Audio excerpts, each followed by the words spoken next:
Voilà, chers Ivoiriens, bonjour à tous les éléphants TikTokers. Voilà, j'ai fait ma vidéo hier pour m'adresser aux nouveaux opposants politiques. Voilà, aujourd'hui, je vais faire cette vidéo-là pour dire à certaines personnes qui m'ont répondu un peu bizarrement en commentaire pour le faire comprendre. Je ne vais pas me souligner. Et puis, je dis toujours, je souligne toujours. Je ne fais pas mes vidéos pour rentrer en conflit avec mes frères ivoiriens. Mon combat, c'est la Côte d'Ivoire d'abord. Le bien-être de la Côte d'Ivoire, le bien-être des Ivoiriens. La Côte d'Ivoire a tant souffert. On a beaucoup souffert dans ce pays. On a connu beaucoup de difficultés. Dieu merci aujourd'hui que les choses ont commencé à se mettre sur le rail et les choses ont commencé à bouger. Dans mes vidéos, ce n'est pas pour m'attaquer à quelqu'un. Ce n'est pas pour dénigrer quelqu'un. Ce n'est pas pour offenser quelqu'un. Je veux juste que chacun de nous prenne conscience que c'est la Côte d'Ivoire appartient aux Ivoiriens d'abord. Et c'est l'intérêt général aujourd'hui que tout le monde doit défendre qui est la Côte d'Ivoire.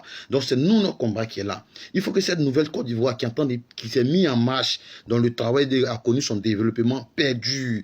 Et on veut des personnes qualifiées désormais à la tête de nos institutions, à la tête de ce pays. On veut des personnes qualifiées, on veut des chefs d'État, pas des chefs en tas. C'est pourquoi j'ai dit dans ma précédente vidéo que on a vu la différence, nous tous, entre un chef d'État et un chef en tas. Donc je veux vraiment, moi c'est ma volonté, que cette Côte d'Ivoire qui a connu aujourd'hui la prospérité, qui est en train de prospérer malgré les difficultés que le monde entier est en train de traverser aujourd'hui, que la Côte d'Ivoire est en train de prospérer, que la main bénie de Dieu qui est sur ce pays avec à la tête son président, n'a qu'à perdurer. C'est ce que nous on demande. Maintenant, à nos opposants politiques, je reviens à vous. Si vous voulez vraiment, si vous aimez vraiment ce pays, si vous aimez vraiment la Côte d'Ivoire, il y a encore des millions et des milliers de jeunes qui n'ont pas d'emploi. Il y a encore des millions et des milliers de jeunes qui n'ont pas d'emploi. Si vous pouvez construire des usines, des hôpitaux, je ne sais pas par quel moment vous allez passer, mais si vous pouvez le faire pour aider cette jeunesse qui est à l'agonie, qui est en train d'errer dans les rues, si vous pouvez les aider à travers